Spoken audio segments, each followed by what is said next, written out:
नमस्कार दोस्तों, स्वागत है आपका जहां हर आवाज एक बदलाव की पुकार है। आज हम बात करेंगे उस आंदोलन की जिसने पूरे देश को झकझोर दिया है, सोचने पर मजबूर कर दिया है। 31 जुलाई 2025 को दिल्ली के सड़कों पर जो तस्वीर दिखाई दिया है वो भारत की आत्मा को झकझोर दिया है, सोचने पर मजबूर कर दिया है। क्योंकि वो टीचर जो लाखों बच्चों के भविष्य को उज्जवल बनाते हैं, भारत के मशहूर शिक्षक जो अपने छात्रों के हक की लड़ाई के लिए दिल्ली के रोड पे उतरे तो उन्हें लाठियां मिली, हिरासत मिली और पुलिस की बदजुबानियां मिली। जहां एक तरफ नीतू मैम भी शामिल हुई और दूसरी तरफ एक शिक्षक का हाथ टूट गया। तो एक सवाल है कि एक शिक्षक, एक टीचर अपने छात्रों के लिए, हक के लिए बात नहीं कर सकता? अगर नहीं कर सकता तो फिर वो छात्र के लिए कौन बात करेगा, उसकी दर्द कौन सुनेगा? क्योंकि सरकार तो चुप्पी साधी है। दोस्तों, क्या आप भी सोच रहे हैं देश के मशहूर शिक्षक, टीचर को दिल्ली के सड़कों पर क्यों प्रदर्शन करना पड़ा? तो चलिए जानते हैं विस्तार से इस वीडियो के माध्यम से। आपको भी पता होगा या कभी न कभी सुना होगा, जहां एसएससी की परीक्षा में भारी गड़बड़ी हो रही है। में परीक्षा अभी जुलाई से 1 अगस्त थी। कई ऐसे स्टूडेंट हैं जिन्हें 400 से 500 किलोमीटर दूर तक जा गया। सोच सकते हैं उस स्टूडेंट के बारे में जो दिन रात करके मेहनत करता है और उसे फिर परीक्षा सेंटर अलॉट किया जाता है 400 से 500 किलोमीटर दूर तक।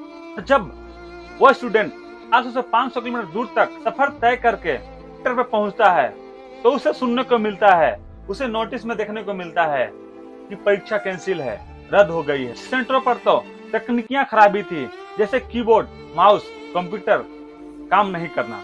तो क्या फायदा जहां कहा जाता है कि भारत बदल रहा है, डिजिटलीकरण हो रहा है, तो फिर क्यों नहीं उस नोटिस को नेट पर अपलोड किया गया? जहां दूसरी तरफ एसएससी की परीक्षा टीसीएस कंपनी कराती थी, लेकिन आज एसएससी की परीक्षा का टेंडर दूसरी कंपनियों को दे दिया गया। क्या वजह रही होगी? क्या मजबूरियां थी जो इतनी अच्छी कंपनियां टीसीएस कराती थी परीक्षा, आज वो दूसरी कंपनियों को ठेका दे दिया गया? जहां सर्वर क्रैश, जहां स्टूडेंट को लॉगिन करने में दिक्कत और छात्रों को बिना किसी सूचना के एग्जाम को रद्द करना।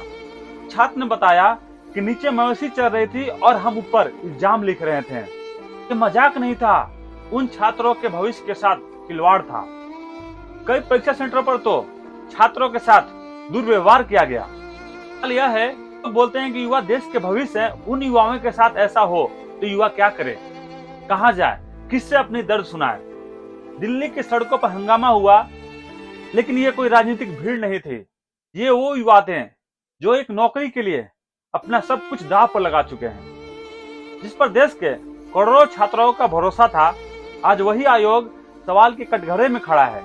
जहां परीक्षा होती है लेकिन रिजल्ट महीनों बाद आता है, कभी कभी पेपर लीक हो जाता है, तो कभी सिलेक्शन के टाइम कट ऑफ नंबर बदल जाता है। नहीं, छात्रों की उम्र निकलती जा रही है, घर के ताने सहने पड़ रहे हैं और सरकार चुप्पी है। जब छात्रों को न्याय नहीं मिल रहा है तो छात्र सड़क पर उतर आए हैं और प्रदर्शन कर रहे हैं, न्याय मांग रहे हैं। ये हंगामा नहीं है, ये उस दर्द की आवाज है जो हर बेरोजगार छात्र के सीने में जल रही है। अब नौकरी नहीं, अब इंसाफ चाहिए। तो एक सवाल है, अगर पेपर लीक हो रहा है, रद्द हो रहा है, सर्वर क्रैश हो रहा है, तो पढ़ाई का क्या मतलब, सिस्टम का क्या मतलब? लेकिन जवाब में मिली चुप्पी, मिली बेइज्जती। जब आवाज उठाई तो उसे दबा दिया गया। मुंह में सवाल लेकिन घिसट कर ले जाया गया।